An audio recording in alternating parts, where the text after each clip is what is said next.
Hi everyone! Pretty soon the frogs are going to start to call. They've maybe already started calling where you live. So I want to tell you about Midigo Makaki, Granule des Bois, or the wood frog, which is one of the very first frogs to start singing in spring.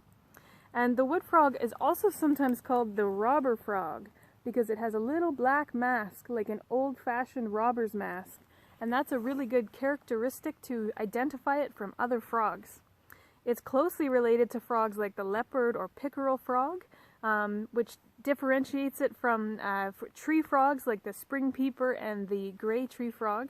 The spring peeper is going to be the other main frog you start to hear calling this time of year. And when you hear the wood frog call, it makes kind of a duck, duck, duck, duck, duck sort of sound, like a quacking duck sound, or the sound that balloons make when they're wet and you rub your fingers over them. They kind of make this this quacking type sound, and that's the male calling. So when a male wood frog is calling, he floats in a pond with all of his legs sticking out, and he has two lateral vocal sacs, so two lateral bits of skin that can inflate like balloons, and they go like this, and he makes his duck, duck, duck, duck, duck sound, and that's how he attracts a female so that they can mate and lay eggs in little pools. Now, the wood frog is really interesting because it likes to use pools in the woods, because that's obviously where it lives. It doesn't live around ponds as much as other frogs like leopard frogs do. And so sometimes this time of year, and sometimes in the fall and throughout rainy parts of the year, we get these little pools in the forest. You might have seen them before, and they're called vernal pools, or sometimes ephemeral pools. Vernal is a word that means spring, and because they can also happen in the rains of the fall, sometimes scientists like to call them ephemeral pools, which means they're temporary. And there's other organisms that like to use those vernal pools. For example, here in my model vernal pool, there is a yellow spotted salamander. So some of those big mole salamanders, they're called, they use vernal pools to lay their eggs. The reason they like these pools is A, they live in the woods, so it's easy to get to, but also they're free of predators. So when you go to a big pond or a wetland, there's going to be fish and other animals in there that will eat your eggs. So if you can lay your eggs in these temporary pools, that's a safer place for them to be.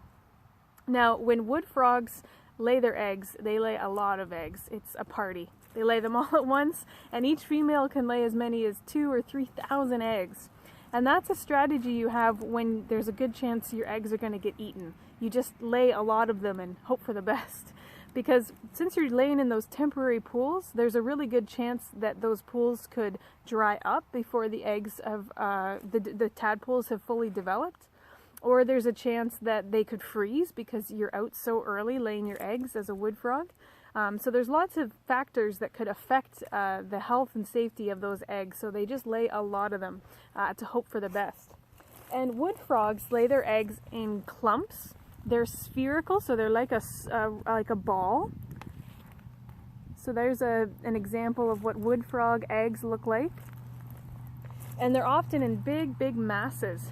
And what scientists have found is that the clump of jelly kind of helps warm the eggs a little bit because the water is going to be quite cool in spring. And in the center of the clump, it's sometimes warmer than the outside. So when you have big groups of eggs, they find that the outer eggs actually insulate the eggs on the inside. So that helps some of the eggs be warmer by just how many eggs there are. So some of those eggs might not make it, but they certainly help their brothers and sisters. So one of the things that's really interesting about the wood frog, and a couple other of our northern frogs like the spring peeper and some others, is that they do a really neat thing during winter to cope with it. So sometimes in the winter there's things that migrate like geese. There are things that hibernate like a chipmunk. There are things that go into kind of just a quiet sleep like a bear, or they put on a new coat like the snowshoe hare. There's one particular mammal that drinks a lot of wine and watches a weird stick-based game, but we're not talking about that one today. So the wood frog, though, basically freezes. So they basically become a solid little ball of ice, and the way they do that is pretty amazing. So when fall starts to come and there's less light in the sky, the sun's setting earlier, it's getting a bit cooler, as soon as that temperature really starts to drop, the frog will actually put a whole bunch of sugar into its blood. So much sugar that it's basically severely diabetic. And normally this would be very dangerous for some kind of animal like us, but the frog can withstand it. And all of that sugar in the blood, as well as some other chemicals like urea, which is normally a chemical that we pass out in urine, but the frog keeps it in its bloodstream. It does a couple of things. So one of the dangers with freezing solid as a living thing is that it actually can break your cells. So cells are soft, squishy spheres or different shapes, but essentially they're kind of like a ball with squishy liquid inside. And so you can imagine if that liquid froze, those ice crystals can become very sharp and they can actually puncture that squishy ball. And that basically kills the cell. So you need to do two things. You need to prevent ice crystals from forming in the first place. And if they do form, you need to prevent them from getting too sharp and too big that they're going to puncture the cell walls. And that's exactly what having sugar and urea in your blood does for the frog. So that's basically its adaptation, is to have not as many ice crystals form in certain places and then control how big the ice crystals get in others.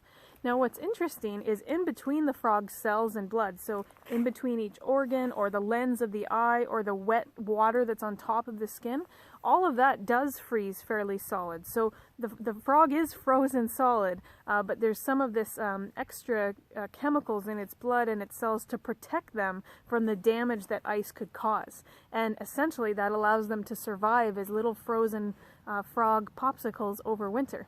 And they do that for like 3 to 6 months, depending on how far north they live. And that's one of the amazing things about the wood frog, is that it lives further north than any other frog in Canada. So it's the only one essentially that's been found north of the Arctic Circle. So wood frogs can be found everywhere from the tundra to the prairies to the woods, even though the woods are their favorite. So it's a frog found in every Canadian province and territory. So it's a really amazing little frog with very special adaptations for its lifestyle in the woods. And one of the reasons it becomes a frozen solid block instead of hibernating in ponds like other frogs is because of where it lives. So a leopard frog lives by a pond, and it can actually just go under the mud and be below where it's going to be at the freezing mark, and it can be safely sort of sleeping under there. But in the case of a frog like a wood frog, or a spring peeper, which is a tree frog, they're living out in the woods here, and so it's not as easy for them to quickly get down to a pond or something like that. So their strategy is to freeze solid. So from where they lay their eggs to how they cope with winter to their amazing camouflage, the wood frog is truly designed for the woods.